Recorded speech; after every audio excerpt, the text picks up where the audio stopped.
रामकृष्ण रे मैत्रिणींनो, स्वागत आहे आपल्या सर्वांचे। आजच्या व्हिडिओत मी तुम्हाला खूप सुंदर अशी स्लीव डिझाइन दाखवणार आहे। तर आपण जास्त टाइम वाया न घालवता डायरेक्टच सुरुवात केलेली आहे। तर बघा, मी 2.5 इंच रुंदीला म्हणजे उंचीला कापड घेतला आणि 2 इंचावर मी पॉइंट लावलेले आहेत। संपूर्ण कापडची उंची आहे 2.5 आणि 2 वर पॉइंट लावत आपण एक अशी मार्किंग करणार आहेत। तर हा जो कापड आहे तो मी डबल लेयर मध्ये घेतलेला आहे। तुम्ही देखील अशा पद्धतीने डबल लेयर मध्ये कापड घेऊ शकता। एकदम नवीन बिगिनर्ससाठी खूप सुंदर अशा पद्धतीने मी आजच्या ह्या व्हिडिओत डिझाइन दाखवणार आहे। तर खूप महत्त्वपूर्ण आहे, छोटासा आहे व्हिडिओ, तर पूर्णच बघा, स्किप न करता, म्हणजे तुम्हाला तेव्हा व्यवस्थित कळणार आहे। ठीक आहे, आता बघा, इथं मी थोडा अर्धा इंच कापड सोडत त्यापुढे 2 इंचावर मार्किंग केलेली आहे।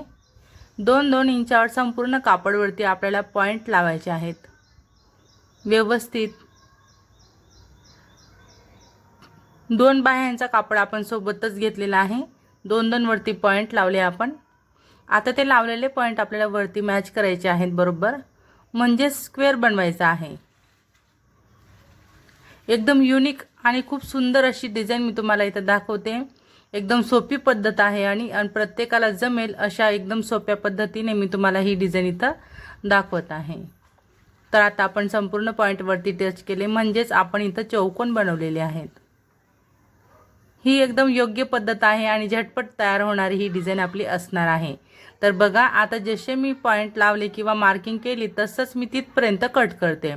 बरोबर जी अर्धा इंचाची वरती लाईन आहे आपली तिथपर्यंतच आपल्याला कट लावायचा आहे। नीट लक्षपूर्वक बघत चला की मी कट कुठपर्यंत लावते। जास्त कमी कट तुमचा लागायला नको याची तुम्ही स्वतः काळजी घ्यायची। आता हा डबल कापड होता, तर एक बघा मी बाजूला काढून ठेवते। सीधी उलट बाजू तुम्ही बघू शकता। मी हा कलर कॉम्बिनेशन मध्ये कापड घेतलाय, म्हणजे साडी आपली ह्या रंगाची आहे। आता बघा, अशा पद्धतीने आपल्याला हा जो स्क्वेअर होता त्याचे ट्रायंगल असं बनवून घ्यायचं आहे। तर संपूर्ण जे आपण चौकोन कट केले त्यांचे ट्रायंगल आपण अशा पद्धतीने बनवणार आहेत। यामुळे काय होतं, आपण बघा, जर अशी आपण वेगळे केले असते 2x2 चे चौकोन कट करून जर आपण ट्रायंगल बनवले तर मग तिथं आपली लिंक तुटते। ती म्हणजे कशी की नेमका ट्रायंगल मध्ये गॅप किती ठेवायचा, किती अंतरावर ट्रायंगल लावून घ्यायचे।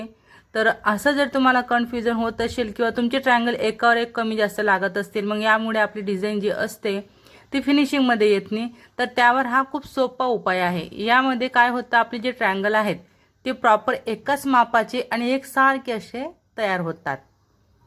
ठीक आहे, आता मी इथं अस्तर घेतलेला आहे। फक्त अस्तर घेत मी हा जो ट्रायंगलची पट्टी तयार केलेली आहे ती अशा पद्धतीने ठेवून घेतलेली आहे। तर तुम्हाला देखील काळजीपूर्वक बघायचं आहे की मी कशा पद्धतीने स्टिचिंग करून घेते। फक्त अस्तरवरती स्टिच करते सुरुवातीला, आणि मग आपल्याला वरचा जो मेन कापड आहे त्याचे सेंटर काढायचं आहे। आपण अस्तरला देखील सेंटर आधीच काढलेला आहे, तर त्याचे सेंटर जिथे आहे तिथे मी चॉकने मार्किंग केली आणि मग मेन बाहीच्या सेंटर आपण मॅच करणार। तर बघा, अस्तरवरती मी ही जी बाही ठेवून घेतली ती बरोबर उलट आहे। आता अस्तरकडच्या बाजूने आपण टिप टाकणार, कारण का, तर आपण आधीच अस्तरवर जी पट्टी जोडून घेतली ट्रायंगलची, त्या पट्टीची टिप जिथं आली तिथंच आपल्याला पुन्हा टिप टाकायची आहे। आता अस्तर असं पलटवत आपण दाबटीप टाकणार आहेत। याच्याने एकदम फिनिशिंग मध्ये लॉक सिस्टीमची जी आपली डिझाइन असते ती आपण इथं तयार करून घेणार आहेत। एकदम कुठंच आपला कापड बाहेर दिसणार नाही, एवढी फिनिशिंग मध्ये मी तुम्हाला ही स्लीव डिझाइन सांगितली किंवा दाखवलेली आहे। आणि ट्रायंगल देखील तुम्ही बघू शकता, एकदम परफेक्ट असा त्यांच्यामध्ये गॅप आलेला आहे। किंवा किती अंतरावर लावायचे हे देखील तुम्हाला कन्फ्युजन होत असेल, तर अशा पद्धतीने जर तुम्ही डिझाइन करणार तर तुम्हाला नक्कीच एकदम चांगल्या पद्धतीने डिझाइन जमणार आहे। तर एकदम फिनिशिंग मध्ये आपण बाहीला डिझाइन कशा पद्धतीने करू शकतो लॉक सिस्टीमची, ही पद्धत मी तुम्हाला खूप सोप्या पद्धतीने दाखवलेली आहे। तर शेवटपर्यंत तुम्ही माझा आजचा हा व्हिडिओ बघितला त्याबद्दल तुमचे सर्वांचे खूप खूप धन्यवाद।